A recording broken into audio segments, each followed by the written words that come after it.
اچھا بزدار کے علاوہ یہ جو بہت سارے دیگر الزامات ہے، توشہ خانہ ہے، پارٹی فنڈنگ اور یہ چیزیں بھی آپ کو جینون نظر آتی ہیں؟ وہ کہتے ہیں کہ جی میرا تو دامن صاف ہے. کیا دامن صاف ہے؟ اصل بات تو یہ ہے کہ جب آپ ہائی پیڈسٹل پہ چلے جائیں، آپ ہائی مورل گراؤنڈز لیں، ٹھیک ہے، آپ لوگوں کو چور کے، تو پھر صافی صاحب آپ کی جو تحفے میں آپ کو گھڑی آئے، وہی جب اسی پرنس کے پاس، اسی بادشاہ کے پاس واپس چلی جائے بکا کے، تو آپ کی کتنی کوئی عزت ہوگی ملک کی؟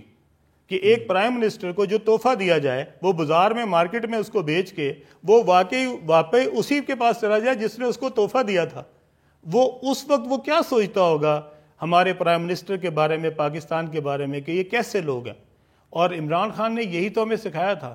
ہمارے پریزیڈنٹ صاحب ہوں یا پرائم منسٹر صاحب ہوں، 100 200 جو تحائف تھے وہ انہوں نے لیے، اپنے نام، اپنے پتہ نہیں کیا پیمنٹ کی، نہیں کی، کس طریقے سے کی، کس نے کی، اور پھر اس کے بعد ان کو لیکن اب ان کے لوگ جواب میں آپ پہ ظاہری بات ہے ان کی کہنے پہ کر رہے ہوں گے. جہانگیر ترین صاحب پہ الگ الزامات لگا رہے ہیں، آپ پہ قبضہ گروپ کا الزام لگا رہے ہیں، تو اپنی صفائی میں آپ جی دیکھیں، میں 2000 سے میں نے اسی کاروبار میں ہوں.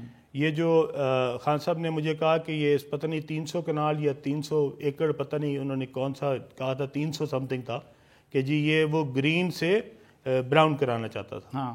تو میں ان کو یہ بتانا چاہتا ہوں کہ یہ جو سوسائٹی ہے، اس میں خان صاحب میرے والد کی قبر پہ جس دن ان کی ڈیتھ ہوئی، اس دن وہ 2012 میں اس رات کو وہاں پہ خود تشریف لائے تھے. سو جب عمران خان صاحب اس وقت وہاں آئے تھے تو یہ سوسائٹی موجود تھی، یہ سارا کچھ وہاں موجود تھا. یہ جو اسلام آباد کی زمین ہے یہ عمران خان صاحب نے مجھے بکوائی تھی. ان کا ایک دوست تھا مبشر، جس کا نام تھا موبی، تو ایک اور دوست تھے گولڈی صاحب، جو عمر فاروق نام ہے اور ان کا نام نک نیم گولڈی ہے. تو گولڈی صاحب جو ہے وہ موبی صاحب کو میرے پاس لے کے آئے تھے، اور مجھے عمران خان صاحب نے کہا تھا کہ ان کی زمین خرید لو، اس نے بہت سارے لوگوں کے پیسے دینے ہیں، اور وہ لوگ میرے سے گلا شکوہ کرتے رہتے ہیں کیونکہ ان کو میری وجہ سے پلاٹ بکے ہیں، جس میں وسیم اکرم صاحب بھی شامل تھے. تو میں نے تو عمران خان صاحب کے کہنے پہ یہ زمین لی تھی جس میں نے اسلام آباد کی سوسائٹی بنائی ہے. میرا تو کوئی ارادہ بھی نہیں تھا اسلام آباد میں سوسائٹی بنانے کا. اور وہ اس سوسائٹی میں جہاں وہ جس پہ مجھے الزام لگاتے ہیں، وہ میرے والد کی وفات پہ ان کی قبر پہ آئے تھے جس وقت میں ان کو دفنا رہا تھا. 2012 کی بات ہے.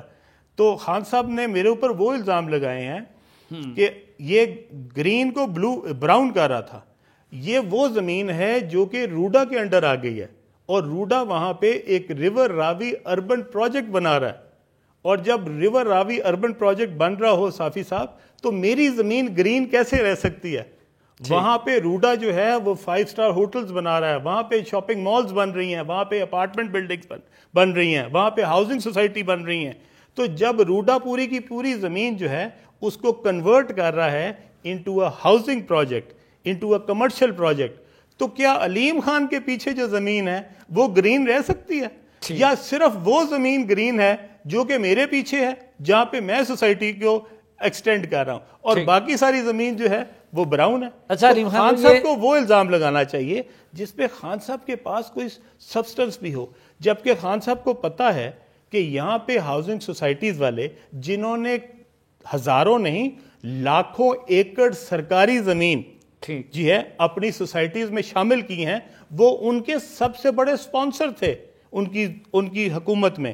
اور انہی کے جو تحفے ہیں وہ بیگم صاحبہ نے اپنی الماریوں میں رکھے ہوئے تھے، جن کو اجازت تھی کہ وہ بغیر کسی پروٹوکول کے، بغیر کسی پرمیشن کے پرائم منسٹر ہاؤس جب چاہیں آ سکتے تھے.